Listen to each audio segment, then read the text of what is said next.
Hey guys, tonight we begin with the grim, dangerous and not so glamorous world of medieval assassins. Those shadowy figures who crept through castle halls and darkened alleys to change history with a blade and a whisper.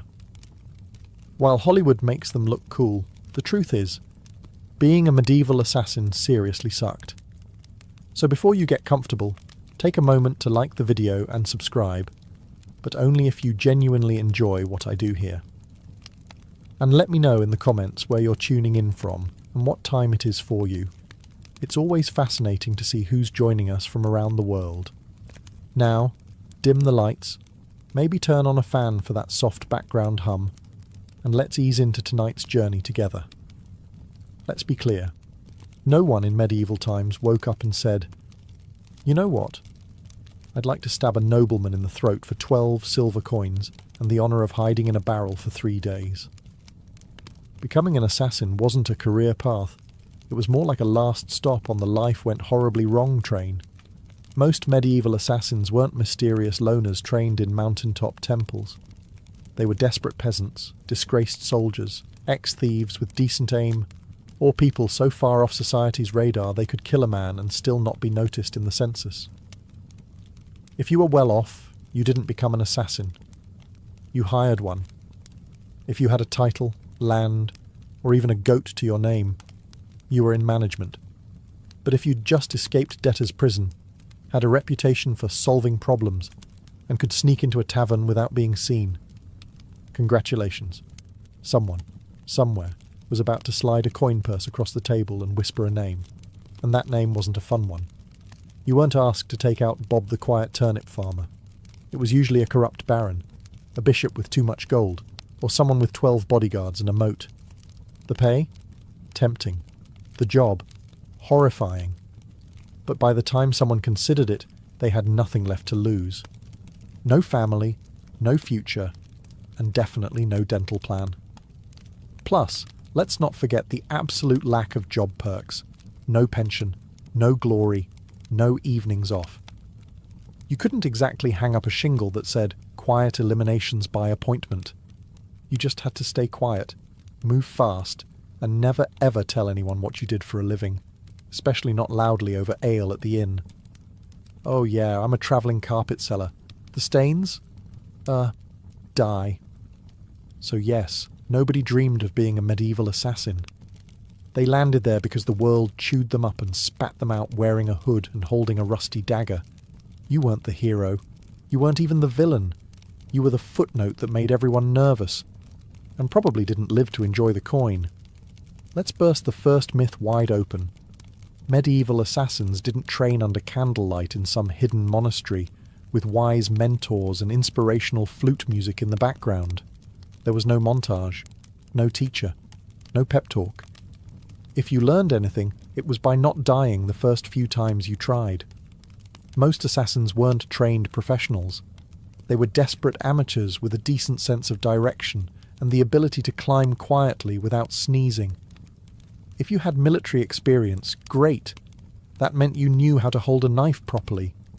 If not, well, stabbing someone is fairly intuitive, but escaping afterward with both kidneys still intact. That takes skill. Or luck. Usually just luck. There were no manuals, no guild orientation meetings, no safety briefings. You didn't get taught how to spot a body double or where nobles keep their bedroom exits. You figured it out while hanging from a windowsill wondering if you just crept into the servants' quarters again. Poison? That was trial and error, with heavy emphasis on error. Sometimes it worked.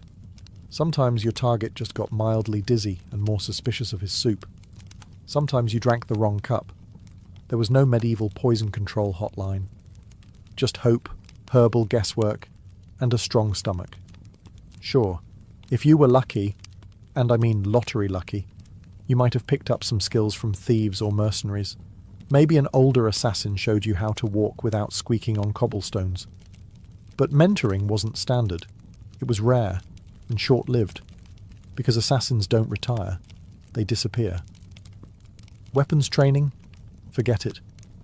You weren't carrying a broadsword. You had a dagger you stole off a guard, maybe a garrote if you were feeling fancy. and whatever else fit under your cloak without jingling. So no, you weren't some shadowy martial arts master. You were a guy with calloused hands, quiet footsteps, and a deeply unhealthy relationship with alleyways. Success didn't come from training. It came from survival. You learned how to kill by doing it. Quickly, sloppily, then vanishing before anyone could sketch your face and tack it to a church door. In short, your education was brutal, practical, and offered zero graduation ceremonies. Just bruises, bloodstains, and the creeping realization that you were very much on your own. Let's talk about why you became an assassin in the first place. Coin. Cold, heavy, jangly, deliciously spendable coin. The promise of it is what got you into this. But the reality, you got paid in lies. When someone hires an assassin, they don't want a long-term relationship. They want a one-time service, no paperwork, and ideally no witnesses, including you. They offer you a pouch of silver, half now, half when the job is done. That's if they're feeling generous. But here's the thing. When the job is done is code for after we verify you didn't mess it up, or make us look bad, or leave a trail that leads back to us, or survive long enough to tell anyone about it. So, you do the job. You sneak through shadows, risk your life. Maybe kill a baron in his sleep. Not pretty, not poetic. And when you return... Ah, yes, about that payment. The client fled, terribly sorry. Or worse, they try to kill you. A knife to the gut is cheaper than a bonus. And even when you do get paid, it's never quite enough. Not for the risk, not for the blood, not for the 3 days you spent hiding in a haystack with fleas and moral regret. You get a handful of coins, a curt nod, and a reminder, you were never here. Also, fun fact, some contracts were fake, political traps. You'd be told to assassinate someone dangerous, only to find out it was a decoy with guards waiting. Congratulations, you just walked into a sting operation with your name already carved on the gallows. And even when the deal was real, you couldn't exactly go to court and file a complaint. Your Honour, I'd like to sue Lord Edmund for breach of assassin contract. The only court you'd see was the one where you were the exhibit, so you learned to take what you could, demand payment up front, and trust absolutely no one. Not even the greasy little scribe who swore this job would change your life. It did, mostly by shortening it. Being an assassin meant living on broken promises and vanishing before they broke you. So you've taken the job. You've been lied to about the pay. You're probably going to die. Now let's talk gear. Forget the fantasy novels and sneaky video games. There were no retractable wrist blades, smoke bombs, enchanted daggers, or crossbows that folded neatly into your boot. Your toolkit consisted of whatever you could steal, sharpen, or hide beneath a tattered cloak without clanking. If you were lucky, and I mean found a gold coin in a dead man's shoe, lucky, you had a good dagger.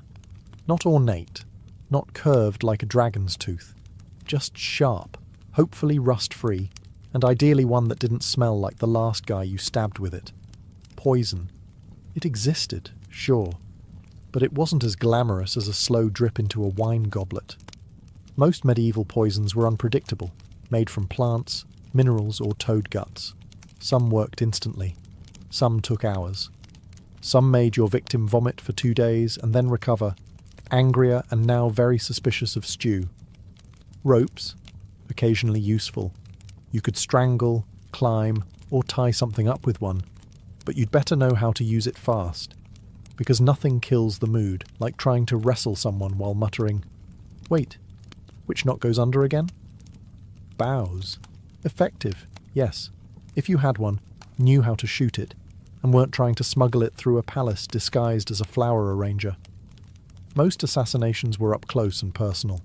No time for elegant marksmanship. Just quick, quiet, and hopefully not messy enough to slip in. And you didn't get backups. If your blade bent, broke, or fell down a well, time to improvise. Slate roof tile? Maybe. Rusty nail? Worth a shot. Shoe buckle with intent? Desperate times. You carried your tools hidden in hems, boots, or inside hollowed-out bread if needed, and you kept them close. not for safety, but because in this line of work, your weapon was your best friend, your boss, and your only retirement plan. There were no upgrades, no tinkering with gear between missions. You didn't polish your kit. You prayed it didn't betray you mid-strike. Because in the end, it wasn't the weapon that did the killing. It was you. Alone, poorly equipped, and expected to perform miracles with a spoon and a prayer. Assassins weren't hired to take out random drunks in back alleys. No one paid you to stab Jeff, the sleepy candle maker. Your targets were important. Nobles, bishops, military officers, sometimes even royalty. And those people, they were very hard to kill. First, there were the guards, not one or two, dozens. Armed, armoured, and well-fed. Some guarded the front, some the back. Some just stood there looking intimidating, daring you to blink wrong. You'd spend days memorising patrol patterns, door creaks, and exactly how many stairs it took before the knight with asthma needed a breather. Second, there were walls. Castles didn't have front porches. They had gatehouses, murder holes, and moats full of things that bite. If you didn't fall into the water, you still had to worry about arrow slits and boiling oil. Yes, boiling oil. Your job description included may get flambéed for peaking. Third, there were the servants and staff, the cooks, scribes, and stable boys. One wrong look from you, and they'd be whispering to the guard captain faster than you could say, "I'm just the herbalist." Assassins weren't just fighting swords, they were fighting gossip. And medieval gossip travels at light speed, if it means someone gets to keep their head. And finally, your actual target? Paranoid. Rightfully so. These people were surrounded by backstabbers, relatives with claims to their titles, and 36 people pretending to like them. They didn't eat without a tester. They didn't sleep without 3 locks on the door. Some even slept in decoy beds or rotated rooms like a deadly version of musical chairs. And don't get excited if you hear they're attending a feast. Yes, they'll be drunk, but so will you. And you'll still have to get past the royal guards, 3 dogs, a very alert jester, and 50 witnesses holding tankards. Even getting close to your target could take weeks, posing as a servant, bribing a chambermaid, hiding in barrels. And when the moment finally came, you had one shot. One precise, perfect, non-squeaky, non-bloody, ghost vanish in the night moment. Or you'd become the next public deterrent, swinging from the castle gate with a sign that read, "Nice try." Let's be honest. When you picture a medieval assassin, you probably imagine sleek black robes, leather braces, maybe a mysterious hood billowing in the moonlight. Reality? You looked like a sick goat herder with something to hide. Disguises in the Middle Ages weren't exactly high fashion. You didn't have custom-tailored cloaks or retractable armour. You had whatever you could scavenge. Peasant rags, a monk's robe 2 sizes too big, or the remains of a guard uniform that definitely still smelled like its previous owner. The goal was to blend in, but blending in meant looking like everyone else who hadn't bathed in 2 weeks, limped from old injuries, and had a nervous twitch from malnutrition. You didn't look suspicious because of your cloak. You looked suspicious because you kept adjusting your belt to hide a dagger wrapped in cheesecloth. And forget masks. There were no Guy Fawkes options. Most face coverings just made you look like a leper, which was great for avoiding conversation, but terrible for entering parties. If anyone asked who you were, you had to think fast. "I'm Brother Tobias. I take care of silent prayer and rooftop maintenance." Even assuming you made it past the guards, noble households weren't full of idiots. Servants noticed unfamiliar faces, especially ones that fumbled chamber pots and couldn't name the cook's cat. You were always one, "I've never seen you before," away from being clubbed with a candlestick. And if your disguise did work, congratulations.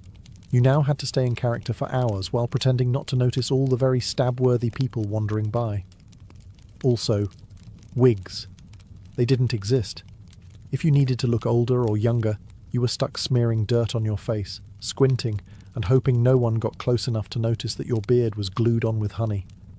The truth was, your disguise didn't protect you. It gave you maybe 5 minutes of confusion. After that, you had to be gone, invisible, or very, very convincing. And if anyone saw through it, well, let's just say no one wants to be the assassin caught in the bishop's laundry room, wearing a nun's habit and holding a sword. Especially not on a feast day. In medieval times, if you were an assassin, you didn't have a team.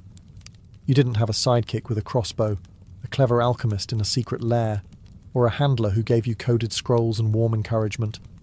You had you, a rusty dagger, and crippling trust issues.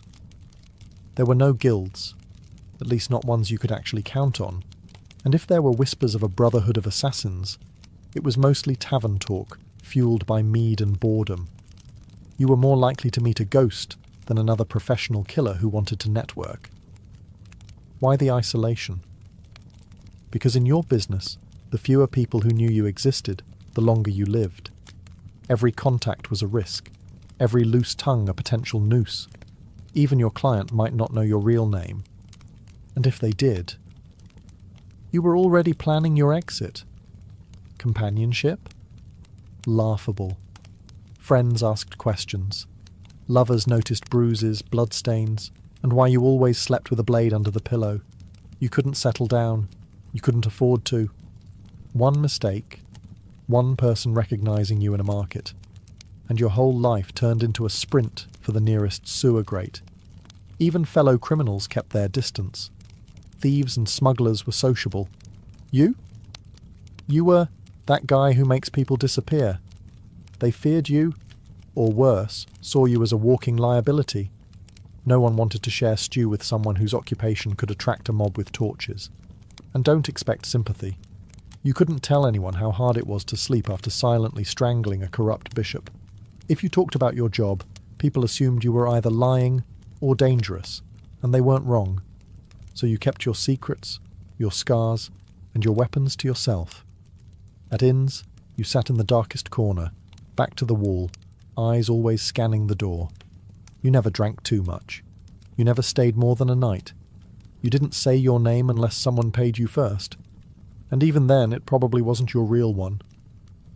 Being a medieval assassin meant perfecting the art of vanishing. Not just in a crowd, but from every life you never got to have. Let's say you took the job.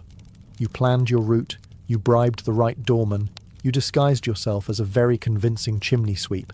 And then, you froze. Maybe the target turned around unexpectedly.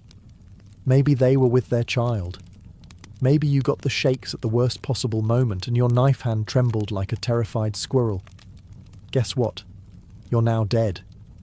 Because failure, for a medieval assassin, wasn't a slap on the wrist or a bad performance review.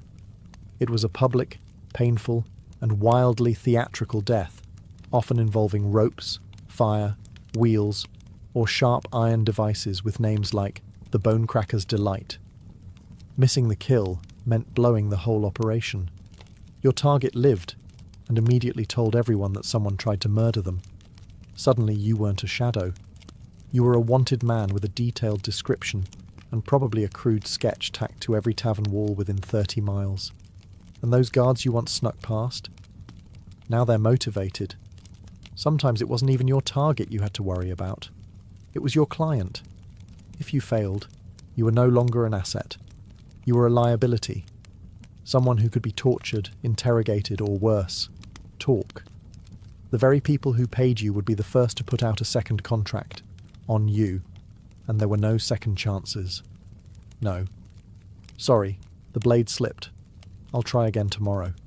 You had one shot, one moment in time, and if you blew it, the best you could hope for was to die quickly before anyone found out who hired you. Failure also meant shame, the silent, humiliating kind. You didn't just fail to kill, you failed to be invisible, to be perfect. And for assassins, perfection was survival. Anything less? Might as well paint a target on your back and start practicing your final word speech. It didn't matter how many jobs you'd done before. No one cared that you succeeded 12 times. Because in this profession, You're only as good as your last kill. And if your last kill didn't happen, you'd better start running. So you did it. The plan worked. The dagger struck true. No screams, no guards, just a clean drop to the floor and a very important person who now wasn't. Congratulations. Now run for your life. Because being a successful assassin in medieval times didn't mean sipping wine on a rooftop while the city burns behind you. It meant fleeing through back alleys with someone's blood on your boots and a dog already sniffing your trail. There was no victory lap, no post-job drink with colleagues, no casual debrief with your client. You didn't even get a moment to admire your work. The moment your blade struck, your new job became escaping everyone who now wants to murder you in increasingly creative ways. Guards, coming, doors, locked, horses, tied up on the other side of town. You, probably bleeding. You had to plan your exit before the kill. Routes, disguises, fallback safe houses. Maybe a boatman who owed you a favour, or at least didn't ask questions. Because the city would go on lockdown within minutes. No one wanted a scandal. And lockdown meant closed gates, armed checkpoints, and a dozen angry men with swords who all just received your rough sketch and the phrase, maybe armed and extremely stabby. And let's talk about the client. Assuming they actually planned to pay you, they weren't going to meet you at a cosy tavern with a smile and a thank you card. They'd probably vanish too, because an assassin who just completed a job is the most dangerous person alive. You knew too much. You'd proven you could get into places others couldn't. So even when you succeeded, you walked away with coin in one hand and a giant target on your back. And what did you win? A week of sleeping in haylofts, bribing ferry captains, shaving your beard in the dark, and pretending your name was Brother Lucian as you tried to blend in with monks heading east. Because success didn't mean survival. It meant starting the whole game over. In a new city, under a new name, with even more people looking for you this time. So yes, you made the kill. Now run like hell. If being a medieval assassin wasn't already miserable enough, poor, hunted, and sleeping in places that smelled like goat, you also had to deal with the wonderfully creative paranoia of the people around you. Because in the Middle Ages, assassins weren't just feared, they were considered cursed. To the average peasant, you weren't just a killer in a hood. You were some unholy creature who whispered to demons and smeared frog guts on your blade under a full moon. Why else would you be able to sneak past guards and vanish in the dark? Logic wasn't exactly popular back then. But superstition? Oh, that was everywhere. Some believed assassins could shapeshift. Others claimed you were invisible unless bathed in holy water. One popular tale suggested assassins made pacts with forest spirits and could breathe death through walls. Imagine walking through a village and hearing a woman mutter, "Don't make eye contact, he might hex the baby." Even your tools were suspect. Carrying a dagger, clearly it was forged in a cursed forge. Using poison. That wasn't chemistry. That was witchcraft, and you probably stirred it with a severed toe under a blood moon. You'd think this fear might help you. After all, people avoided you, right? But the reality was worse. Superstitious mobs don't hesitate. They don't ask questions. They throw stones, set fires, and shout things like, "Burn him before he calls lightning." Your reputation made people overreact. The second someone died unexpectedly, illness, accident, choking on a chicken bone, someone would whisper, maybe it was a shadow man. Maybe it was him. You could be hunted just for existing in the same village as a suspicious death. That meant you had to keep moving. Always. Stay too long, and suddenly a priest is ringing a bell while 5 angry farmers hold pitchforks like they've been waiting for this moment their entire lives. And heaven help you if you were caught with anything remotely weird. Dried herbs, strange coins, or even a foreign accent. That's all it took for someone to shout, "Sorcerer," and light a torch. In a world that believed monsters wore human faces, being too quiet, too clever, or too fast made you a threat. And in medieval logic, threats had to die, quickly, and preferably on fire. Poison, the assassin's weapon of elegance. A quiet kill, no mess, No screaming, no steel on bone, just a sip, a stagger, a sigh. And done. That's the theory. In practice, poisoning someone in the Middle Ages was like trying to win a bar fight with herbal tea and a bad attitude. First off, poisons weren't reliable. You didn't have access to purified cyanide or a neat little pill labelled fast-acting doom. You had plants, mushrooms, minerals, maybe the occasional toad. You had to gather, grind and pray. And even then, it might just give the target a stomachache and a renewed commitment to his anti-assassin guard team. There was no scientific measurement. You didn't dose precisely. You eyeballed it. A pinch too little, and the noble just vomits and cancels dinner. A pinch too much, and you die from exposure before the first course is served. Also, medieval kitchens were chaotic. You couldn't just waltz in and season the soup with nightshade.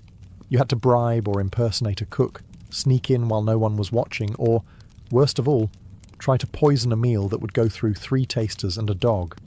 Yes, a dog. And if your victim was a noble, they didn't just eat food, they treated it like a military operation. Meals were tasted, blessed, and sniffed by everyone from the steward to the jester. By the time the food hit their plate, it had passed through more security than a royal wedding. Even assuming you did it, you slipped in the poison, it wasn't detected, and the target actually ate it. The next part was wildly unpredictable. Some poisons took hours. Some took days. 1 minute your mark is laughing at a joke, the next he's clutching his stomach and demanding to see his astrologer. And if they survived, guess who they'd blame? Not the cook, not the taster. You, the quiet man with the herbal knowledge and twitchy eyes. So poisoning wasn't efficient. It was risky, slow, and full of variables, none of them in your favour. And if you were caught, you didn't get a quick death.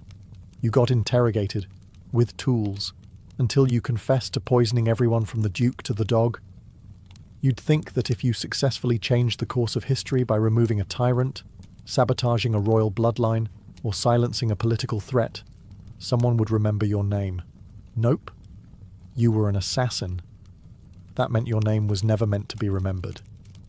At best, you were a rumour. Some hooded figure, a foreigner with cold eyes, or the quiet man who never finished his ale. You might have pulled off the most legendary hit of the century, and still ended up as a mysterious death in the official record. In fact, that was the point. Your client didn't want a story. They wanted plausible deniability. The fewer people who knew who did it, the safer they were, and the less likely they were to end up poisoned by their own assassin. So your name was buried the moment the job was done, if you even used a real one. You didn't sign your work. You didn't brag. You didn't keep trophies. You didn't exist outside the moment of the kill. And if someone did know your name, that was a loose end. And in your profession, loose ends had a very short shelf life. And forget about honour. There were no medals for silence. No stone monuments for the man who stopped a war with one dagger in the night. If a noble wanted a statue, they commissioned one for themselves. You got a wooden box, an unmarked grave, or if things went really badly, a head on a spike labelled traitor. Sometimes your name was known only so it could be cursed. You'd become a whispered warning. Don't cross the king. Remember what happened to Lord Ulrich? Yes. And the man who did it? Gone. Like a ghost. That was your legacy. Not fame. Not fear. Just absence. You weren't supposed to leave a mark. You were supposed to vanish. And if you stuck around long enough to be known, that was a fatal mistake. Because in the medieval world, heroes got remembered. Assassins got erased. So you survived. You got the job done. You even managed to get paid. A miracle in itself. Now all you have to do is lay low, keep your head down, and trust that your client will honour the deal and protect your identity. Right? Wrong. Because in the world of medieval assassination, there was one rule even more sacred than don't get caught. Never trust anyone. especially the person paying you. Your client, be they a noble, a merchant, or a bishop with ambition and very loose morals, didn't hire you out of respect. They hired you because they needed something awful done, and you were the sharpest tool in the shadows. Once the job was complete, you became a liability. You knew too much. You knew who wanted who dead, when, why, and possibly how much they were willing to pay for it. That made you dangerous, not just to their enemies, but to them. So what did they do? They ghosted you. They denied they ever met you. Or worse, they sent someone else after you, to clean up, to tie off the contract with something sharper than ink. There were even cases where clients double-booked, hiring one assassin to do the job and another to kill the first one immediately after. No refunds, just reduced risk. And if you dared try to blackmail a client, threaten to expose them, that was bold. And also your final mistake, because powerful people in the Middle Ages didn't negotiate with assassins. They crushed them. If your client had a shred of honor, a rare species indeed, you might get paid and left alone. But even then, you'd still have to assume they were watching you, from a distance, with someone already sharpening steel and memorizing your walk. You were the secret that couldn't talk, the shadow that couldn't stay. Even success wasn't enough to earn trust. Because in their eyes, if you killed once, you could kill again. And no one, not even the person who hired you, wanted to be next. Let's say, somehow, you beat the odds. You survived the kills, the lies, the poisonings, the betrayals. You outlived your enemies, your employers, and probably your own sense of morality. Now what? You retire? Absolutely not. Because in medieval times, assassins didn't get retirement plans. There were no farewell banquets, no quiet cottages by the sea, no pensions paid in gold coins and grateful whispers. You didn't fade into a peaceful life.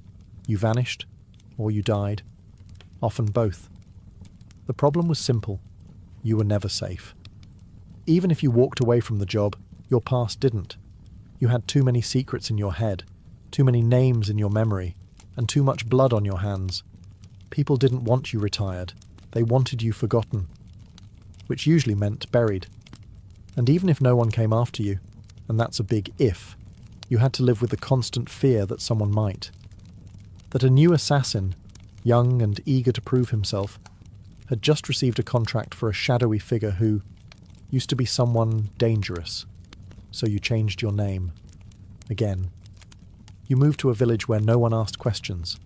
You faked a limp, sold herbs, pretended you once worked as a guard. But even then, you didn't sleep well. You avoided crowds. You always sat facing the door. You kept your dagger under the floorboard, next to the pouch of coins you never touched, because it still smelled like the man you earned it from. And you couldn't trust yourself either. Years of silent killings and quick escapes did something to your brain. Every knock on the door made you flinch. Every stranger on the road might recognize you. You stopped dreaming. Because dreaming was dangerous. You couldn't love. You couldn't relax. You couldn't laugh too loud. You lived like a ghost pretending to be a man. The truth was, there was no endgame for a medieval assassin. Just a slow, cold fade into obscurity, always moving, always watching, until one day you slipped into the dark and no one noticed. And maybe that was the best you could hope for. By now you've probably figured it out.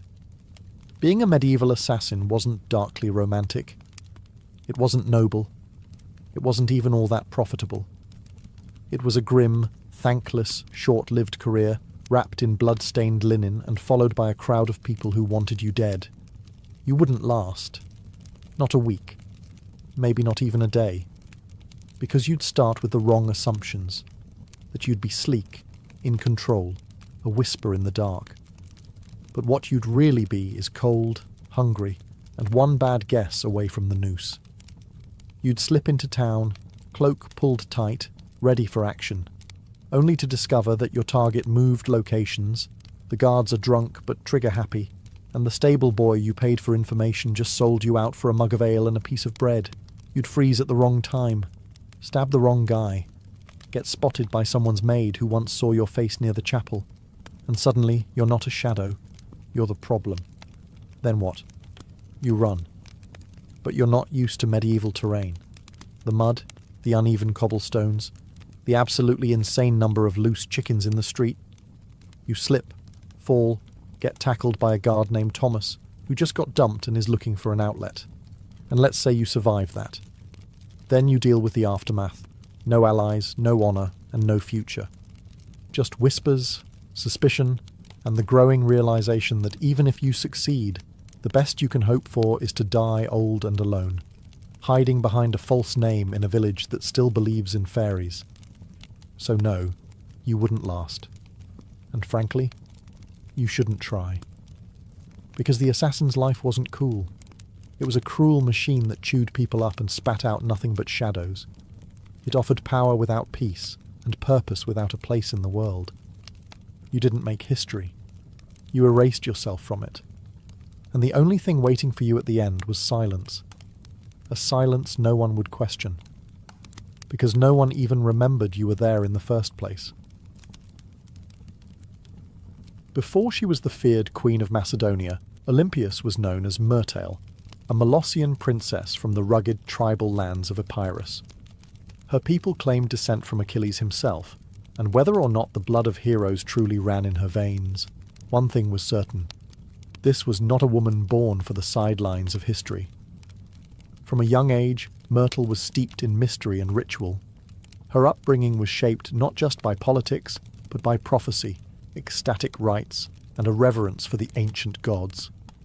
She wasn't the type of princess who smiled and embroidered tapestries. No, she was drawn to serpents, omens, and the frenzied ceremonies of the cult of Dionysus, where women danced barefoot in the moonlight and called upon the divine in states of trance. Her connection to the gods wasn't performative, it was personal. She didn't merely worship, she embodied. According to ancient sources, likely written by men both terrified and enthralled, she kept sacred snakes in her chambers and even allowed them to coil beside her in bed. Whether this was a literal fact or the kind of slander that powerful women attract like flies, we'll never know. But it stuck. To her allies, it made her divine. To her enemies, it made her dangerous. Her real power began not in a battlefield or throne room, but in the uneasy flicker of torchlight, among the whispers of priestesses and the curling bodies of serpents. She wasn't just a princess. She was a living oracle. A woman touched by something older than politics and colder than steel. So when Philip II of Macedon, brutal, brilliant, and famously horny, arrived at the island of Samothrace for a religious initiation, he didn't just meet a beautiful princess. He met a mystery he couldn't resist. Their marriage wasn't just a political alliance. It was a collision of prophecy and power. And from the very beginning, it was full of omens. Some said lightning struck the sky on their wedding night. Others claimed Olympias dreamed of a thunderbolt entering her womb. All of it would become legend. But one thing is certain. The union of Olympias and Philip didn't just create a child. It created Alexander the Great. And she intended to shape his destiny from the very first breath. Olympia's marriage to Philip II was not the fairy tale one might expect for a queen who would one day birth an empire. From the beginning, it was a combustible mix of prophecy, pride, and paranoia. Philip, ruthless, charismatic, and already collecting wives like trophies, married Olympias around 357 BCE. She was likely just a teenager, but she wasn't naive. She saw in Philip a man whose ambition matched her own, and perhaps even a divine match for her spiritual destiny. Macedon wasn't exactly an easy kingdom to walk into. It was a land of iron and ambition, where kings were killed by cousins and brothers, turned into rivals overnight. But Olympias, the priestess of Epirus, walked in with her head held high and eyes already on the crown. Their marriage was rocky from the start. Philip, for all his political genius, was not built for monogamy. He would go on to marry multiple women, often for alliances, always for power. But Olympias wasn't one to sit quietly in the shadows. She held her own court, maintained her own alliances, and was known to turn to oracles and rites to divine her future, and perhaps Philip's fate. Then came the birth of Alexander. Even that was wrapped in celestial drama. Legends say Olympias dreamed that a thunderbolt struck her womb, and that flames danced around her child without burning him. Philip reportedly had a vision of sealing his wife's womb with a lion. Yes, a literal lion. Whether they believed these visions or invented them, they certainly acted as if Alexander was destined to rule not just a kingdom, but the world. But even as the child was celebrated, cracks in the royal marriage deepened. Olympias resented Philip's other wives, especially his Macedonian bride Cleopatra Eurydice, whom he married later in life. This was more than a domestic issue. It was a threat. Cleopatra was Macedonian-born, and any son she bore would be purer in the eyes of the local nobility. A direct threat to Alexander's future. Olympias saw it clearly. The palace wasn't just a home, it was a battlefield, and she would use every snake, dream, ritual, and whisper she had to make sure her son wasn't just remembered, but crowned. She was no longer Myrtle. She was Olympias now, and no one would take her son's throne without facing her wrath. By the time Alexander was a teenager, the Macedonian palace in Pella had become a war zone of veiled insults, political maneuvering, and bitter rivalries. Olympias wasn't just fighting for influence, she was fighting for survival. She knew that the court was filled with snakes, but she was the one who taught them how to bite. Philip II had begun to distance himself from her.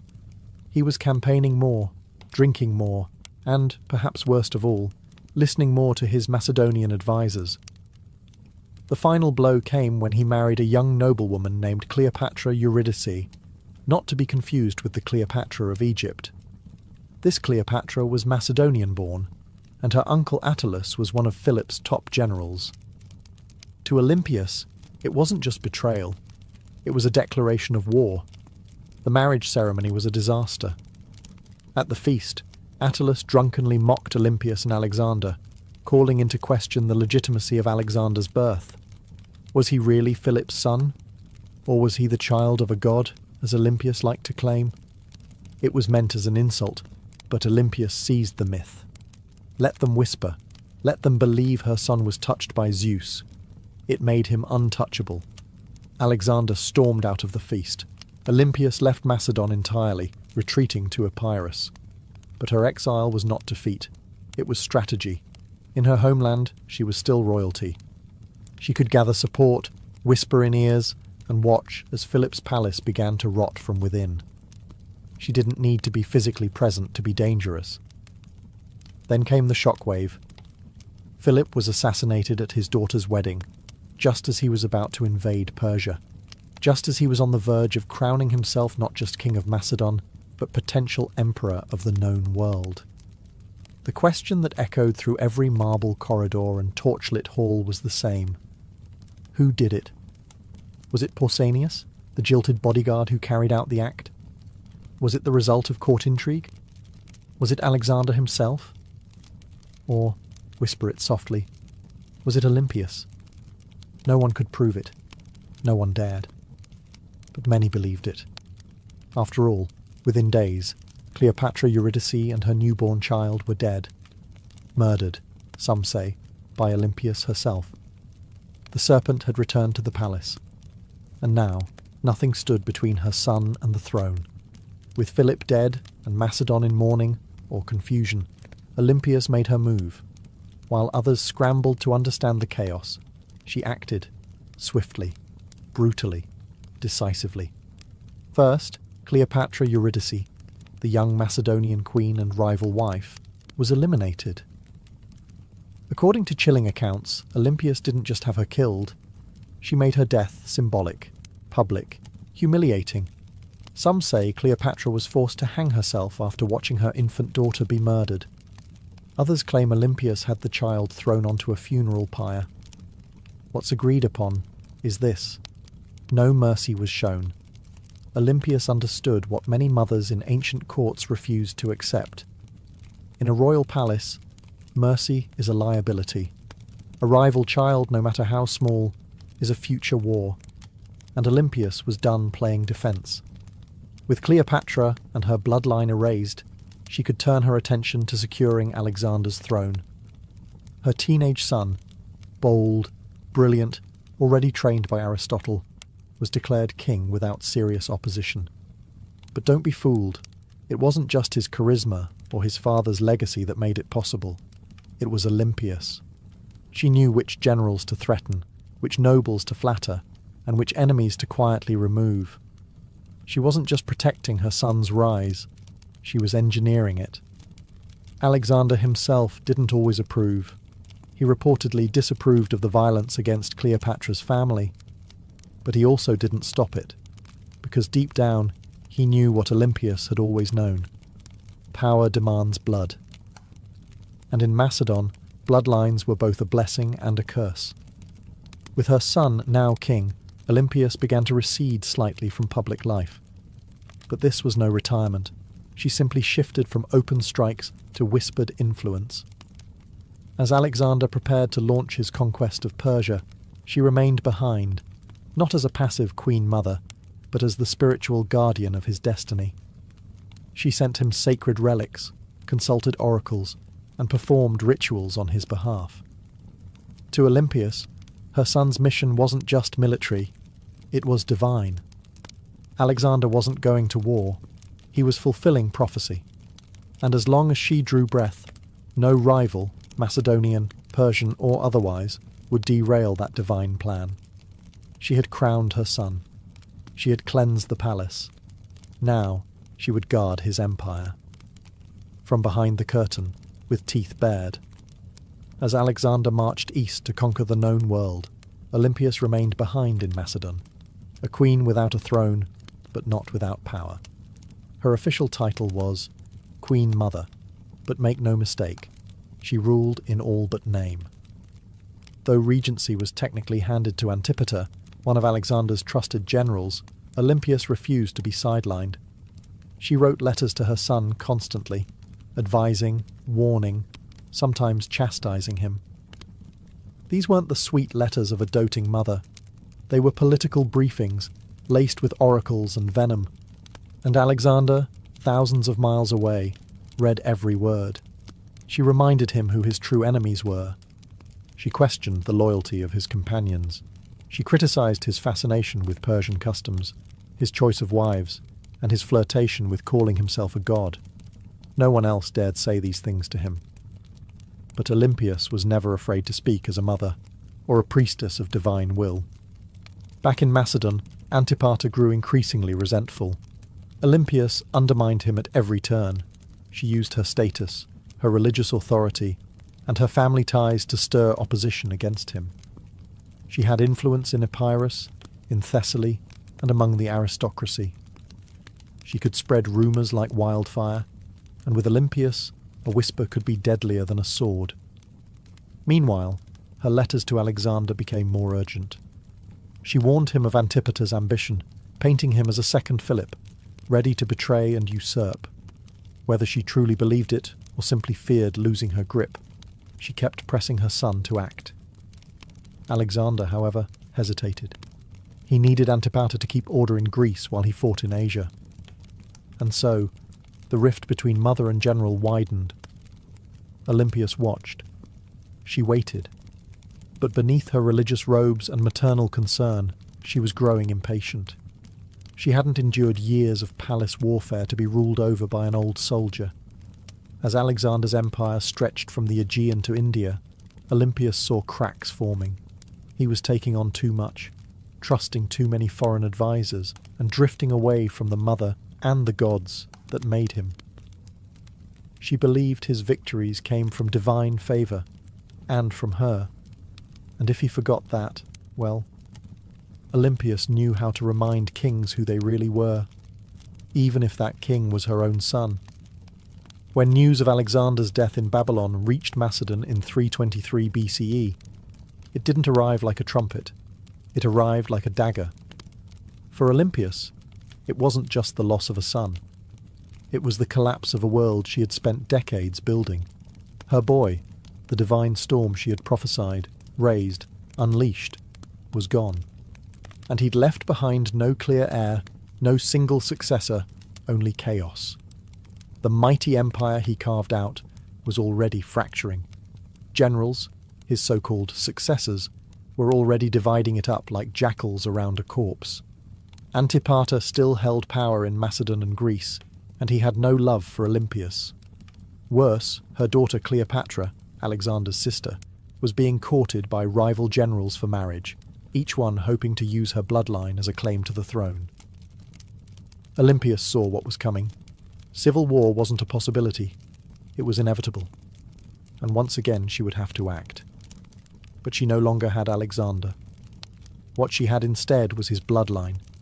His young son, Alexander IV, born to Roxana, the Bactrian princess Alexander had married. Roxana, still in Macedon, was vulnerable. The boy was even more so. Olympias recognized that the infant was now the last true piece of her son's legacy, and that made him a target, but it also made him a weapon. She allied herself with Roxana and the boy, determined to protect them and use the child's birthright to stake her own claim in the political battlefield. But the tide was turning. The generals who once bowed to Alexander had no interest in kneeling to his widow or his mother. They had armies now, ambitions and grudges. Olympias didn't flinch. She'd faced snakes, traitors and kings. A few warlords with crowns and stolen spears wouldn't scare her. So she plotted.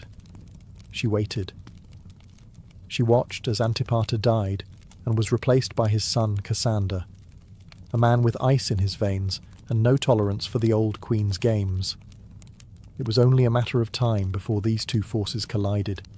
The serpent mother of Alexander and the cold-eyed usurper who wanted her buried.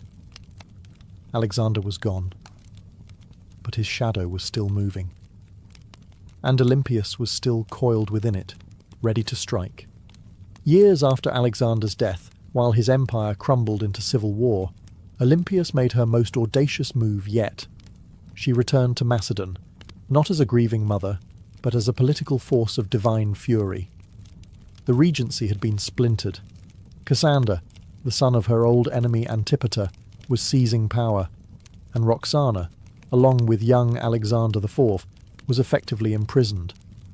Olympias saw the writing on the wall. If she did not act now, her grandson would vanish like a shadow at dusk. So she made a deal with Polyperchon, an aging general who still held a flicker of legitimate authority. Olympias would return, not to plead, but to rule. With Polyperchon's backing, she entered Macedon at the head of an army, and the moment her feet touched home soil, everything changed. Towns opened their gates. Soldiers defected to her side. Even some of her old enemies hesitated. Olympias, despite her age, was still a name that shook the ground. Then came her vengeance. One by one she hunted down the loyalists of Cassander. And when she finally caught Philip III Aridaeus, Alexander's mentally impaired half-brother and puppet king, she ordered his execution. According to some sources, his wife Eurydice was captured and given the opportunity to kill herself. When she refused, Olympias had her strangled. It was brutality veiled in royal protocol, and Olympias, ever theatrical, staged the scene like a goddess delivering justice. Her message was clear: only the bloodline of Alexander had the right to rule. Everyone else was a pretender. For a brief, burning moment, Olympias held the kingdom in her grip. She had restored the dynasty. She had avenged betrayals. She had reminded Macedon what royal power looked like when wielded by a woman with nothing left to lose. But power, in Macedon, was like fire in dry grass. And Cassander was still out there, calculating, biding his time. He returned with a vengeance. His army outnumbered hers, his resources deeper, his cruelty colder. Her allies began to abandon her. Polyperchon lost influence. The tide turned. Olympias, now isolated in the fortress of Pydna, watched as her enemies closed in. She had lit the match. Macedon had burned, and now the smoke was thick, and her enemies were at the gates. Olympias, once the most feared woman in the ancient world, now found herself besieged in the coastal fortress of Pydna, alone, cut off, surrounded by the army of Cassander, who had come to finish what his father had started. But Olympias didn't beg. She didn't plead. For nearly a year, she endured the siege like a statue carved from divine wrath. Food ran short. Disease crept in. Allies vanished. Yet within the fortress walls, she maintained the same unshakable presence that had once shaken kings. To the very end, she carried herself not as a prisoner, but as the mother of a god. Cassander, ever cautious, hesitated. He knew killing Olympias was dangerous. Even now she carried a myth around her like armor. She was still the mother of Alexander the Great. To strike her down might seem like blasphemy, so he offered her safety. Surrender, he said, and her life would be spared. Olympias knew better. She had seen too many royal promises turn to ash. Still, hunger was no longer just a discomfort. It was death. Her garrison broke. Her followers surrendered. And Olympias, unbending until the very end, was finally handed over to her enemies. Cassander didn't kill her himself. That would have been too simple and too merciful. Instead, he turned her over to the families of those she had executed during her brief return to power. Let them decide her fate. They condemned her to death. But here's the catch. When the executioners came, no one dared strike the first blow. Olympias stood tall, regal, silent, eyes fixed on them like an oracle staring through smoke. These were Macedonians. They had grown up hearing of her rituals, her visions, her snakes. They had once cheered her son as a living god. And now here she stood, a frail old woman cloaked in myth, and not a single man had the courage to swing the sword. So Cassander sent others, foreigners, outsiders, people who had no memory of her power, only orders to follow. And thus Olympias was finally struck down, not with ceremony, not with dignity, but with silence. Her death marked the end of Alexander's bloodline in any meaningful power, and with it, the final ember of an empire founded on divine ambition was snuffed out. But even in death, Olympias left behind a shadow, and history would never forget the Serpent Queen. Olympias died not on a throne, but in the dust, unarmed, abandoned, and executed by the very people she once ruled. But history is strange. It does not always favour the ones who die in silk sheets. Sometimes it remembers those who went down hissing. And Olympias was never meant for quiet history. In life, she had wielded motherhood like a sword and prophecy like a shield. She wasn't just the mother of Alexander the Great. She was one of the architects of his rise. Without her, there is no myth of the divine child, no rituals whispering of thunderbolts and lions, no ruthless purging of rivals that cleared the path for a teenage king to rule the known world. Olympias didn't just give birth to an empire, she defended it with claws. Yet even among the ancient world's most ruthless dynasts, Olympias stands apart. She didn't command armies in the field like Cleopatra, or ride into battle like Boudicca. Her battlefield was subtler and colder. It was a world of poison goblets, political marriages, priestesses, and oracles. She understood the power of fear, and even more importantly, she understood the power of belief. She made people believe her son was divine, and she may have believed it herself. Her enemies branded her a murderer, a witch, a manipulator, and they weren't wrong. Olympias was all those things, and more. She was the product of a brutal world that respected cunning far more than kindness, and she learned early that mercy was a luxury queens couldn't afford. In the centuries that followed, she was both vilified and mythologized. Some called her a villain, others a visionary. But no historian, ancient or modern, could call her irrelevant. She haunted the legacy of Alexander like a phantom, always in the background, always just behind the curtain, and maybe that's exactly where she belonged. Not as a tragic mother or a footnote in a king's story, but as a story unto herself. The woman who wrapped herself in prophecy, slept beside snakes, and outlived gods. Olympia's bones turned to dust long ago, but her legend endures. In every tale of ruthless queens, in every whisper of blood-born destiny, in every empire built on myth, she is still there, coiled in the dark, waiting. On the sun-bleached island of Crete, just a few miles south of the modern city of Heraklion, lies a ruin that feels more like a dream than a real place. Stone corridors snake in all directions, rooms twist and double back, staircases lead nowhere. It's easy to lose your sense of direction even today. This place is Knossos, the heart of Minoan civilization, and the supposed inspiration for one of the most enduring myths in human history, the labyrinth of the Minotaur. But before there was a legend, there was a palace unlike any other. Built around 1900 BCE and expanded over centuries, Knossos wasn't just a royal residence, it was an entire city under one roof. Covering nearly 150,000 square feet, it featured over 1,000 rooms, light wells, storage magazines, shrines, workshops, and what may have been the first flushing toilets in history. It had running water, multi-story apartments, and an intricate system of air circulation. This wasn't a primitive fortress. It was an architectural masterpiece.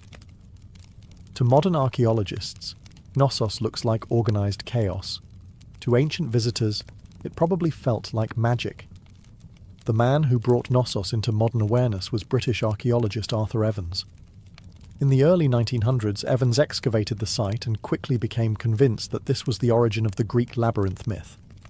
The layout was disorienting, the architecture deeply symbolic, and everywhere he turned, he found motifs of bulls, painted on walls, carved into stone, or sculpted into tiny golden charms. The bull, after all, was sacred to the Minoans.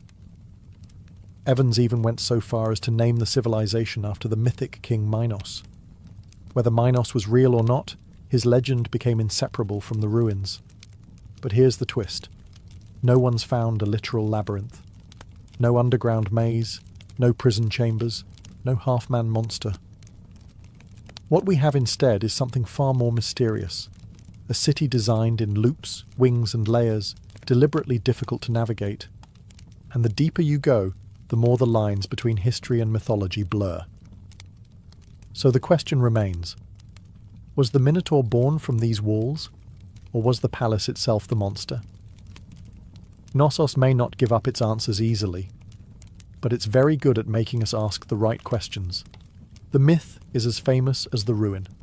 A monstrous half-man, half-bull, trapped in a labyrinth so complex that no one who entered ever found their way out. Only Theseus, the Athenian hero, managed to kill the beast and escape, thanks to a ball of thread and the cunning of Princess Ariadne. But where did this story come from? And why a labyrinth? The earliest versions of the myth speak of King Minos, the powerful ruler of Crete, who demanded tribute from Athens in the form of 7 boys and 7 girls each year. These unfortunate souls were fed to the Minotaur, a creature born from divine punishment and shame. The Minotaur, locked in an underground maze, symbolized the dark underbelly of power, something savage hidden behind grandeur. To ancient Greeks, Crete had long been a land of wealth, mystery, and fear. Its seafaring people, the Minoans, were seen as both elegant and alien. Their rituals involved bull leaping, their artwork depicted strange gods, and their palaces were unlike anything on the mainland. To a visiting Greek from 1000 BCE, Knossos might have felt like another world. The bull itself was sacred in Minoan culture.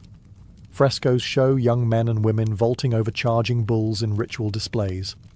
Horns of consecration, stylized bull horns, appear on rooftops and altars.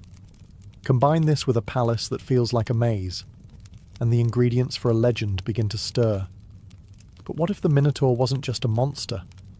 What if it was a metaphor? Some scholars believe the tale reflects a memory of Cretan dominance over the Aegean, a time when Athens truly did pay tribute to a stronger, stranger power. The labyrinth could symbolize the political entrapment of weaker states, and the Minotaur, the raw, terrifying force behind Minoan rule. Others argue it's more psychological, the labyrinth as the unconscious mind, the Minotaur as our hidden urges, and Theseus, the hero, walking bravely into the darkness, guided only by the thread of memory. Still, the myth remains tangled with Knossos. The palace is the closest thing we've ever found to a real labyrinth. No monster, no Ariadne. But perhaps something deeper. Not just a myth echoing through history, but a history that was asking to become myth. Long before Athens raised its marble temples or Sparta sharpened its spears, there was the Minoan civilization, one of the earliest advanced societies in Europe. They ruled not through conquest, but through trade, art, and what seems like an almost supernatural command of architecture.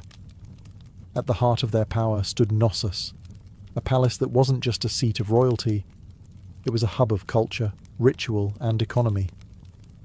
The Minoans flourished from around 2600 to 1400 BCE. Based on Crete, they developed a sprawling trade network that reached Egypt, Mesopotamia, the Levant, and even the distant shores of Spain. Their ships cut through the Mediterranean like silent arrows, ferrying pottery, saffron, bronze, and luxury goods. They didn't build vast armies. They built relationships, and that, more than weapons, made them rich. What's most striking about Minoan culture is how different it was from their later Greek successors. Their artwork celebrated nature, animals, and flowing human movement, not war or divine punishment. Frescoes show dancers, dolphins, and athletes vaulting over bulls. Even their goddesses are different. Powerful, bare-breasted figures often holding snakes, symbols of fertility, transformation, or protection. At the centre of it all was Knossos, not a fortress on a hill, but a complex in a fertile valley. It had no massive defensive walls, suggesting the Minoans either felt secure on their island, or projected enough power to make defence unnecessary. Their confidence was architectural. Multi-storey buildings, colonnaded courtyards, and advanced plumbing systems hinted at a society far ahead of its time. And yet, for all their sophistication, the Minoans left behind no deciphered written records. Their primary script, Linear A, remains unreadable to this day. We don't know what they called themselves. We don't know what their kings believed, what prayers they spoke, or what truly happened behind the walls of Knossos. All we have are their ruins, their art, and their influence, absorbed later by the Mycenaeans and echoed in Greek myths. The Minoans were not just builders of palaces, they were architects of mystery. And Knossos wasn't merely a building, it was the beating heart of a civilization that shimmered for a moment like sunlight on the Aegean, and then vanished. But some say their echo still wanders the maze. To walk through Knossos is to walk through time, layered, confusing, beautiful time. It's not just the scale that overwhelms you, it's the design. Rooms lead to rooms, corridors split and vanish, light wells cut through the heart of the building, stairs spiral into shadows, or emerge suddenly into sunlit courtyards. Nothing moves in a straight line. It's not hard to see why ancient visitors might have whispered, labyrinth. Knossos wasn't just a palace, it was a living organism. Spanning an estimated 150,000 square feet, the complex contained over 1,000 chambers, some tiny, some grand. These weren't randomly placed rooms. They were purpose-built. Workshops, storage spaces, shrines, apartments, and throne rooms, all arranged around a large central courtyard that may have hosted public ceremonies or bull-leaping rituals. The palace was built on multiple levels, up to 4 or 5 stories tall in places, using natural slopes and artificial terraces. To navigate it without getting lost, you'd need memory, instinct, or a thread like Theseus. And yet, this apparent chaos hides a remarkable intelligence. The Minoans mastered passive ventilation, cooling rooms through air shafts and open stairwells. They funneled rainwater through clay pipes and had toilets that flushed long before Rome made it fashionable. One of the most iconic areas is the so-called throne room, named for the alabaster chair built into the wall, flanked by benches. Around it are frescoes of griffins, mythical guardians. Was this the seat of a priest-king? A goddess's chamber? A sacred court? No one knows for certain. And the walls, they speak in colour. Vibrant frescoes show dolphins swimming above bathtubs, women in elegant flounced skirts with bare chests, youths leaping bulls mid-air. The art wasn't just decoration, it was identity. Fluid, natural, deeply connected to earth and sea. Still, the deeper you go, the more Knossos begins to disorient. Some parts seem intentionally complex, like they were designed to confuse. Maybe that's the root of the labyrinth legend. Not a prison for monsters, but a palace that felt alive. A building that invited awe, ritual, and just a touch of fear. No locked doors, no mythical beasts. Just a place built to make you question where you were and what was waiting around the next corner. Knossos wasn't just an administrative centre or royal residence. It was a place of worship, an architectural expression of the Minoan soul, steeped in ritual, myth, and divine mystery. Unlike later Greek temples, there are no towering columns to Zeus or marble shrines to Athena. Instead, the spiritual world of Knossos is more subtle, woven into the fabric of the building itself. Shrines hide in corners. Pillars rise like sacred sentinels. Horns, stylized, carved, symbolic, appear on rooftops and altars. Everywhere you look, the bull motif dominates, suggesting a powerful connection between worship, the natural world, and this revered animal. The Minoans didn't seem to fear the bull. They celebrated it. The famous bull-leaping fresco in Knossos isn't just athletic art. It may depict a religious rite. Young men and women vaulting over a charging bull, locked in a dance of danger and grace. It wasn't sport. It was sacred theatre, possibly an offering to the gods, or a symbolic triumph over chaos. Then, there are the snake goddesses. Discovered in storerooms beneath the palace, the snake goddess figurines are among the most iconic Minoan artifacts. Bare-breasted, arms raised, with serpents coiled in their hands or around their bodies, these figures radiate power. They are not submissive idols. They are guardians of the household, fertility, and perhaps life itself. To the Minoans, snakes symbolized renewal, rebirth, and mystery, creatures of both earth and underworld. The rooms where these objects were found hint at household shrines or ritual spaces, quiet, sacred corners hidden among the palace's bustling heart. Combined with the frescoes, the horns, the altars, and the labyrinthine corridors, the entire complex begins to feel like a ritual machine, a structure built not just for living, but for connecting with the divine. There is no centralized temple at Knossos because the palace itself was a temple. Its layout, art, and design were all part of a spiritual worldview where boundaries between sacred and secular didn't exist. This was a place where myth was architecture, where a corridor could become a passage to the gods, and where every echo in the stone chambers may have once been a whispered prayer. Knossos didn't just house people, it housed gods.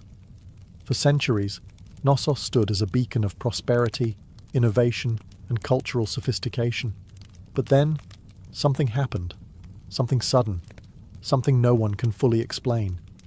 By around 1400 BCE, the palace was abandoned, the frescoes left to fade, and the Minoan civilization that once ruled the seas had vanished like mist over the Aegean. So, what happened? Theories abound.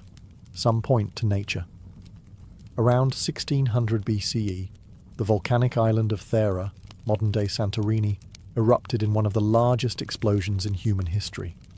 The blast was so massive it likely caused tsunamis that battered Crete's northern coast, devastating ports and farmland. Ash clouds may have blocked the sun, choking crops and disrupting the climate. While Knossos wasn't immediately destroyed, the aftermath of Thera's eruption may have shaken the foundations, economically, politically, and spiritually. Others look to war.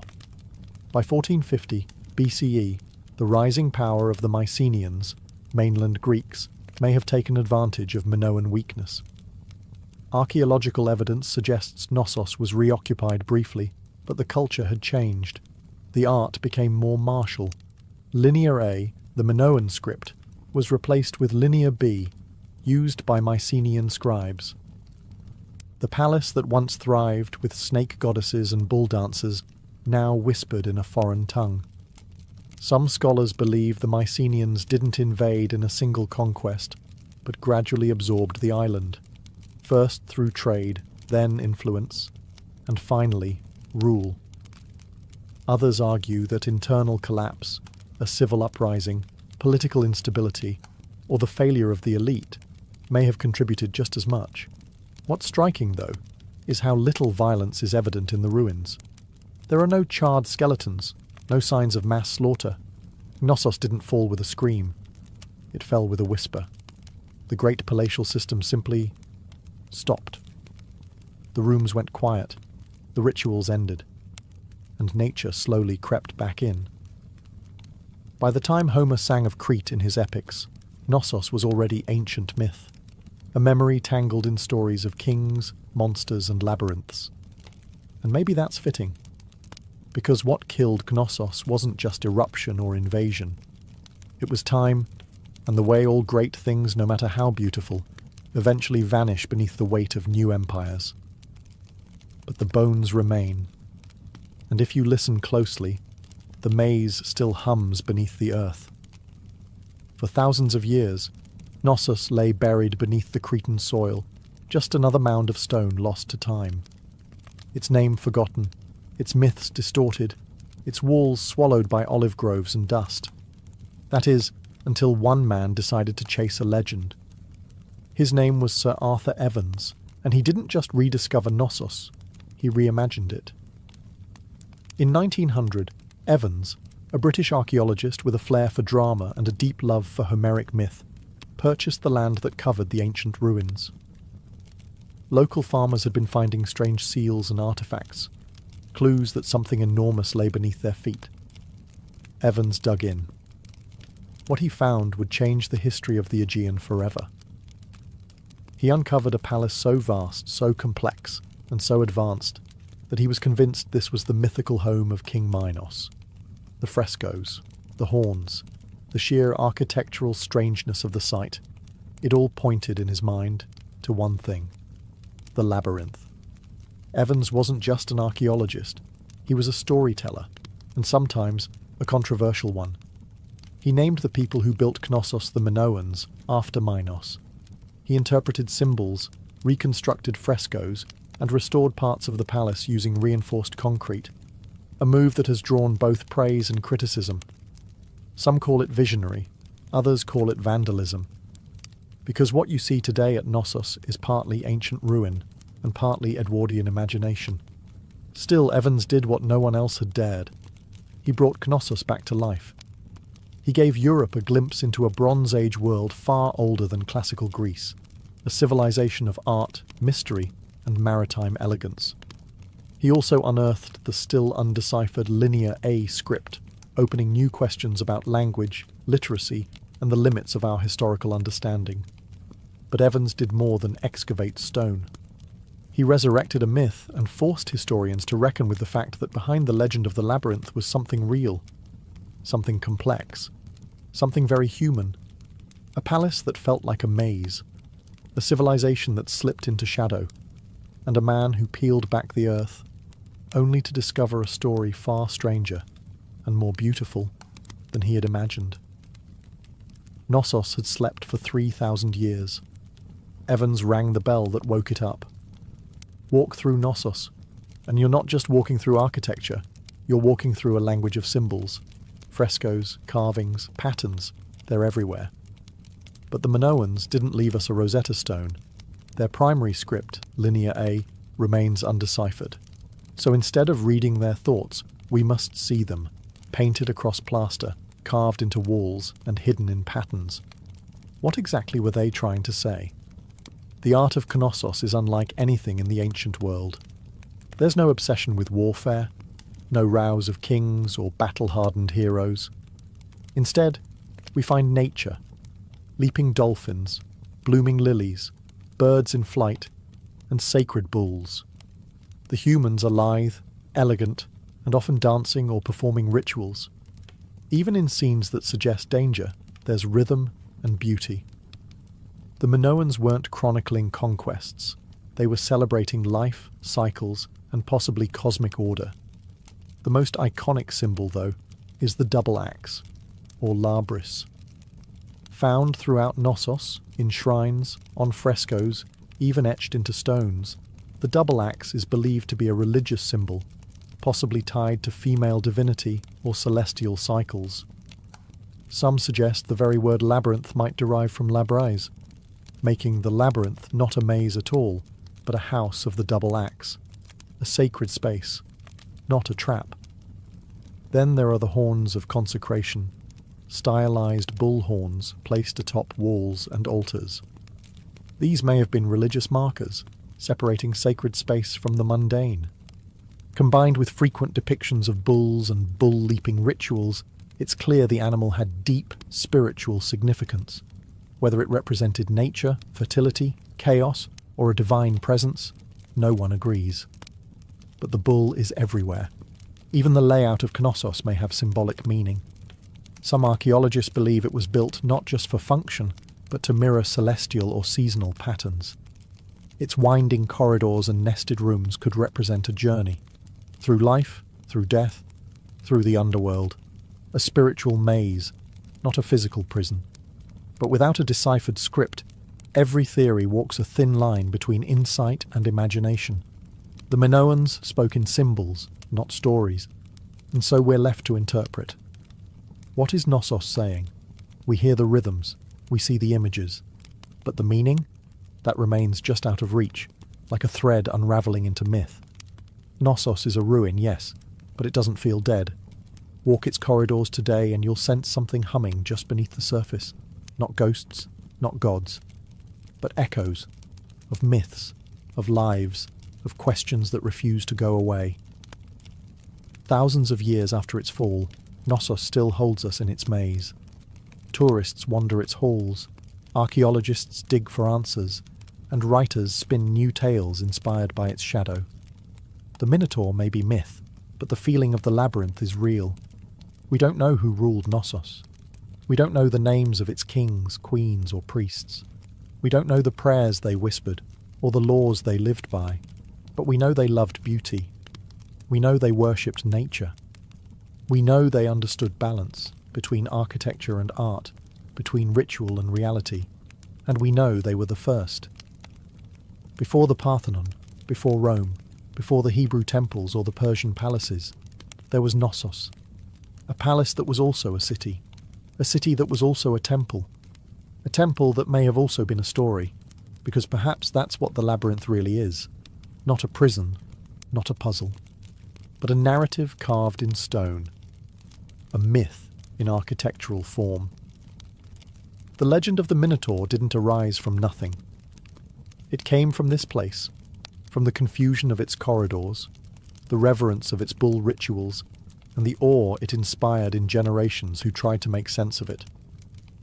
The Greeks turned it into a story, we turned it into archaeology, but at its core, Knossos has always been both. Today, we can walk its ruins in broad daylight. We can take photos, draw maps, and even reconstruct its frescoes. But the mystery hasn't vanished. The line between fact and legend still shimmers, like heat over stone. Maybe that's why Knossos endures, because it doesn't give us all the answers. It reminds us that sometimes history isn't meant to be solved, it's meant to be felt. And Knossos, ancient, tangled, half-remembered, isn't just a place on a map. It's a question, one that leads us deeper with every step. And like Theseus, we're all still following the thread. Ancient engineers knew exactly what they were doing. The earliest rams were handheld.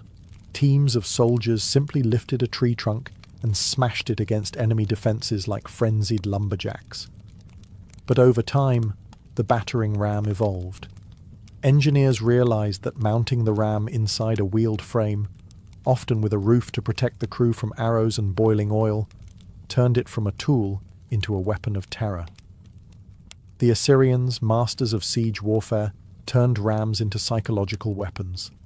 Their siege towers combined rams with archer platforms, meaning a city's gates were being destroyed, while defenders were under constant fire. Relief carvings from Nineveh show rams with pointed iron tips, rolling up to the gates of rebellious cities like slow-moving gods of destruction. And it wasn't just the front door they were smashing. Rams were often used to breach weak points in walls, batter down watchtowers, or collapse gatehouses entirely. Their presence meant one thing: surrender, or watch your defences crumble like stale bread. The Greeks refined them, the Romans perfected them. Roman engineers built massive rams called ares, Latin for ram, suspended with chains or ropes inside enormous siege shelters. Some were so big they needed dozens of men to operate, and the rhythm of their swinging beam was said to sound like thunder rolling across stone. And yet, for all their brute force, battering rams required serious teamwork. Operators had to keep the ram swinging in sync, while also defending it from burning missiles, stones, and all manner of foul substances hurled from above. A stalled ram was a dead ram. Still, when a battering ram got going, really going, it was unstoppable.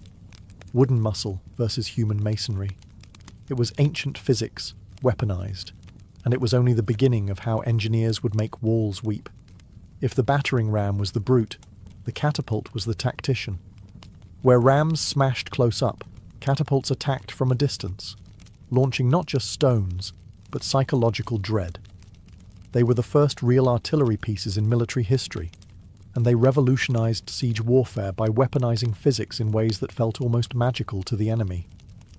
The earliest catapults emerged from the Greek world around the 4th century BCE, a product of brilliant minds who wanted to add range and momentum to warfare. Dionysius I of Syracuse, a tyrant with a taste for cutting-edge violence, commissioned the first torsion-powered catapults, devices that used twisted bundles of sinew or hair as tension springs. These weren't slingshots for giants. They were precise instruments of siege terror. The genius lay in their mechanics. Engineers figured out that by twisting ropes tightly, often made from animal sinew, they could store enormous amounts of potential energy. When released, this force could hurl stones, javelins, or even flaming projectiles hundreds of meters.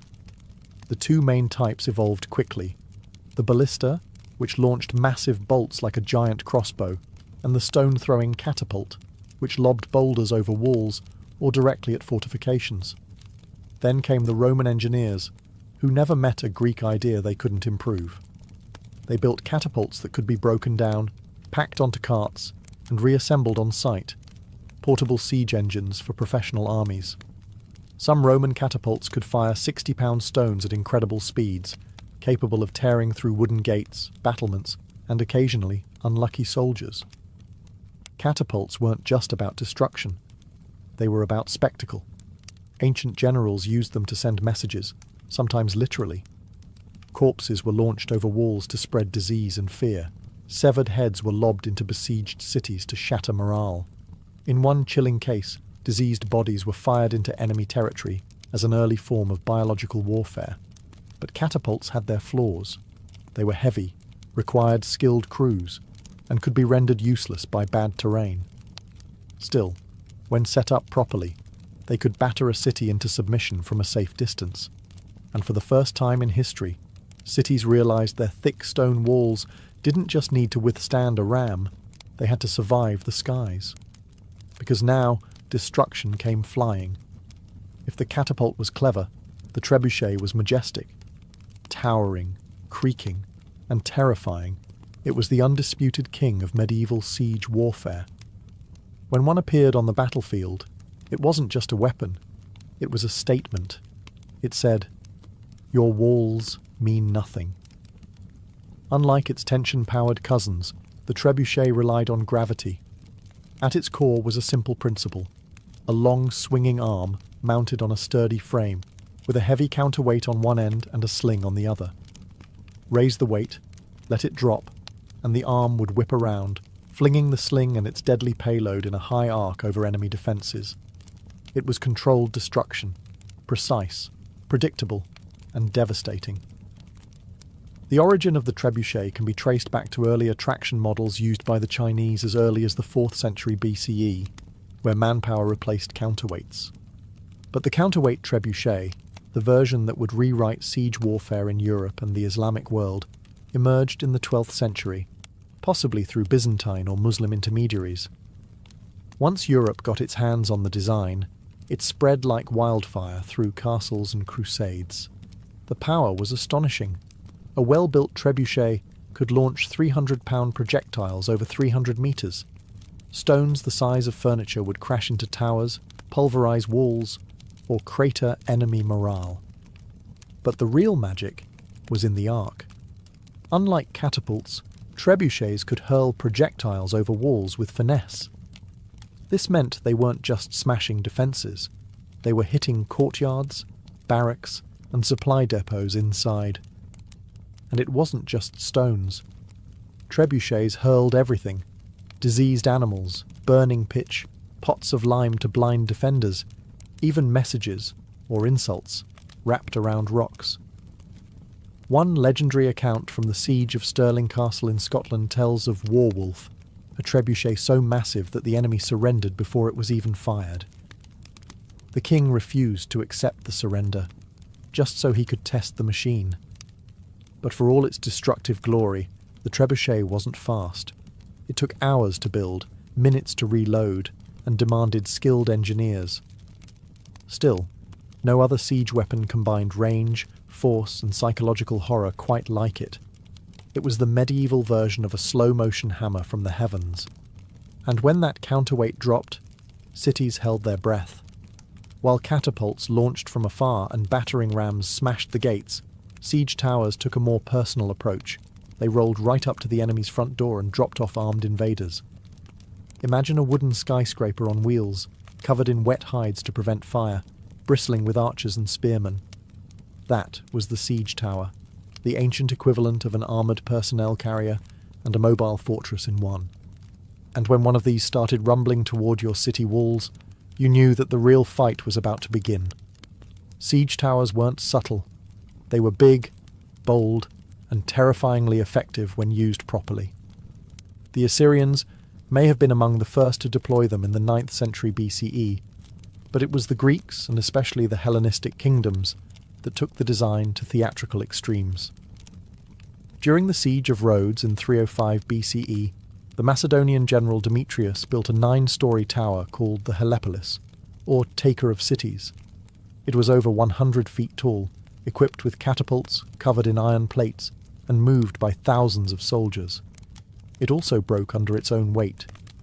But the ambition, unmatched. The logic behind siege towers was simple. Walls only work if you can't get over them. Siege towers eliminated that advantage by creating an elevated platform from which attackers could descend onto the battlements, bypassing gates and scaling ladders. From the top deck, archers could rain death down onto defenders, while troops on the lower levels prepared to board. But these towers weren't invincible.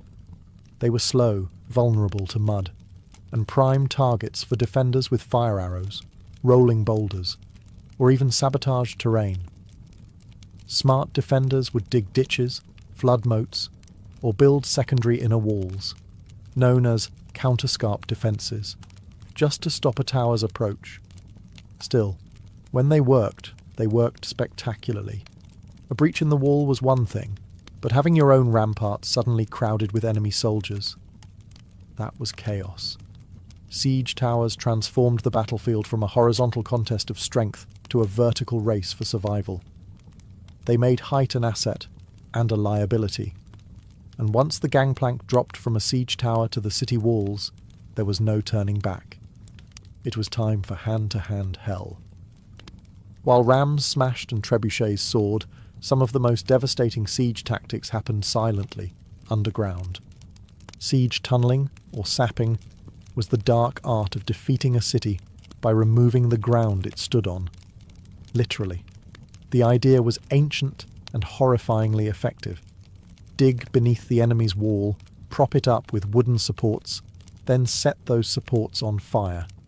When the timbers burned away, the tunnel collapsed, taking the foundation of the wall with it. One moment, your city stood strong.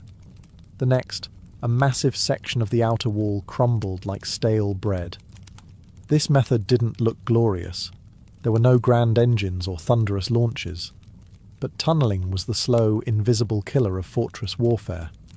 The Assyrians practiced early versions of it, but the technique reached full maturity with the Greeks, Persians, and later medieval European armies. During the siege of Plataea in 429 BCE, the Spartans attempted tunnelling beneath the walls, only for the defenders to dig counter-tunnels and intercept them mid-dig, turning the soil into a knife-fight nightmare. This defensive tactic became known as countermining, and it added an eerie element to siege warfare. Imagine soldiers digging in pitch black, hundreds of feet beneath the earth, listening for the sound of enemy picks. The moment they heard tapping, they'd race to intercept, often resulting in violent, claustrophobic skirmishes fought by torchlight with knives and shovels. There was no glory in it, just terror, suffocation, and dirt. But when undermining worked, the results were catastrophic. One of the most infamous examples came in 1212 during the siege of Rochester Castle in England. King John's forces tunnelled beneath the southern wall, packed the mine with pig fat, and set it ablaze. The supports collapsed, bringing down the entire tower above. The defenders were stunned, and soon after, surrendered. By the 13th century, siege engineers became specialists in identifying weak foundations, measuring the soil's behaviour, and planning collapses with terrifying precision. They were geologists and demolitionists rolled into one. And though tunnelling required time, labour, and a bit of madness, it proved one truth about siege warfare. If you couldn't go over the wall, and you couldn't go through it, you could always take it down from below. Not all the drama of siege warfare came from the attackers. For every ram built or tower rolled forward, defenders had their own deadly tricks, and sometimes those tricks were hot. Let's start with the most terrifying of them all, Greek fire. Developed by the Byzantines around the 7th century CE, Greek fire was a mysterious, napalm-like substance that could stick to ships, walls, and flesh, and kept burning even on water. Sprayed from siphons or hurled in clay pots, it created scenes of pure chaos. To this day, no one knows exactly how it was made. The formula was so secret that it died with the empire. But its effects? Legendary. Entire fleets were reduced to flaming skeletons within minutes. And that was just the start. In more low-tech defences, boiling liquids were the go-to weapons of choice. Boiling water, oil, or sand would be poured from murder holes, those quaint openings in the ceilings of gateways or towers, directly onto invaders below. Oil was especially feared. Unlike water, it clung to skin, soaking into clothes and armour before being set alight.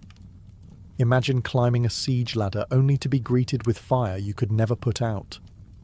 Hot sand, though less dramatic, was vicious in its own right. It would slip into the gaps of armour, especially around the neck or wrists, causing second and third degree burns as it cooked the flesh beneath. It didn't look impressive from a distance, but it turned bold warriors into screaming wrecks in seconds. Defenders also relied on the good old laws of physics. Gravity became a weapon. Giant stones, logs, or even dead animals were dropped from parapets onto siege engines or dense formations of troops. The goal wasn't just to kill, it was to break the machines and morale at once. And then there were traps. Hidden pits, collapsing bridges, spiked barricades. Castles became puzzles of pain, designed to slow, confuse, and punish. All of this served one purpose: delay. Every minute a wall held was a minute closer to enemy supply lines running thin, to disease spreading in camps, or to reinforcements arriving. Siege warfare was a game of attrition, and while the attackers had physics on their side, The defenders had creativity, and a whole lot of boiling rage. In siege warfare, raw destruction was only half the goal. The other half was psychological domination, breaking the will of the defenders before the walls even came down. Siege weapons weren't just tools of war, they were massive, creaking, flaming symbols of doom. Every groaning wheel of a siege tower, every arcing boulder flung by a trebuchet, was designed to plant one seed in the minds of those behind the walls. You are not safe. Ancient commanders knew this. The Assyrians paraded their siege engines openly, dragging them across deserts with grand fanfare. The Romans built their siege camps right in view of the enemy, letting defenders watch as battering rams were assembled and catapults tested. Siege was theatre, and fear was part of the script. Sometimes the payloads themselves carried a message. Severed heads of messengers or generals would be launched over the walls, often still wearing their armour. At the siege of Constantinople, defenders were bombarded not only with rocks, but with bodies, diseased corpses launched to spread panic and plague. During the Mongol siege of Kaffa in 1346, it's believed that hurling plague-infected corpses over the walls helped trigger outbreaks of the Black Death in Europe. The trebuchet wasn't just a weapon, it was an announcement. When one of these giants was rolled into place, everyone inside the fortress could hear it before they saw it. The creaking of winches, the grinding of ropes, the heavy thunk of the counterweight, like the heartbeat of an incoming storm. But the most dangerous part, the unknown. You never knew what was coming next. Would it be a rock, a barrel of fire, a rain of arrows, or just silence? Ominous, heavy silence as engineers adjusted their aim. Even the sounds became psychological weapons. The rhythmic thump of a battering ram, or the sudden silence before a shot would drive defenders mad with anticipation. For commanders, the goal was to create despair, to convince the enemy that resistance was pointless, that their gods had abandoned them, that their walls were nothing but temporary obstacles in the path of fate. And when that mental dam finally cracked, the gates often opened without a fight, because in siege warfare, sometimes the mind collapsed before the masonry. As gunpowder thundered onto the battlefield in the late medieval era, the age of traditional siege engines came to a slow, splintering end. But their legacy didn't vanish. It evolved. The invention of cannons changed everything. A single well-placed shot from a cannon could do in seconds what a trebuchet took hours to achieve. Stone walls, once considered impenetrable, became liabilities. By the 15th century, the great castles of Europe were crumbling not from undermining or fire, but from iron balls crashing through their parapets. Siege warfare had entered its next phase, explosive, brutal, and deafening. And yet, the principles laid down by ancient siege engineers never disappeared. Modern artillery still owes a debt to the catapult and trebuchet. Every ballistic missile and long-range howitzer is just a high-tech descendant of the same question. How do you break what's meant to be unbreakable from a distance? Physics, trajectory, tension, and force, all discovered, tested, and perfected centuries before gunpowder ever entered the story. Even military psychology today, shock and awe, overwhelming firepower, visible dominance, has its roots in ancient siege tactics. Those towering siege engines, rolling forward with flags snapping in the wind, were the original shock and awe. They weren't just about breaching a wall, they were about breaking the spirit of a city. You can still see their legacy etched into the ruins of ancient cities. At Masada, where Roman siege ramps still scar the desert. At Constantinople, where layers of walls stood for 1,000 years against every machine imaginable, until cannon fire finally brought them down. At castles across Europe, where round towers and angled bastions tell the story of a world constantly redesigning itself to survive the next siege. And today, even in a world of drones and satellite-guided missiles, siege warfare hasn't vanished. It's just gone digital. Cities are still surrounded, defenders are still isolated, walls are now firewalls, blockades, or even media blackouts. But the soul of the siege remains the same. Someone wants in, someone wants to keep them out, and both are willing to wait, build, and break to win. The battering rams are gone, the trebuchets are museum pieces, but the spirit of siege warfare, it's as alive and as destructive as ever.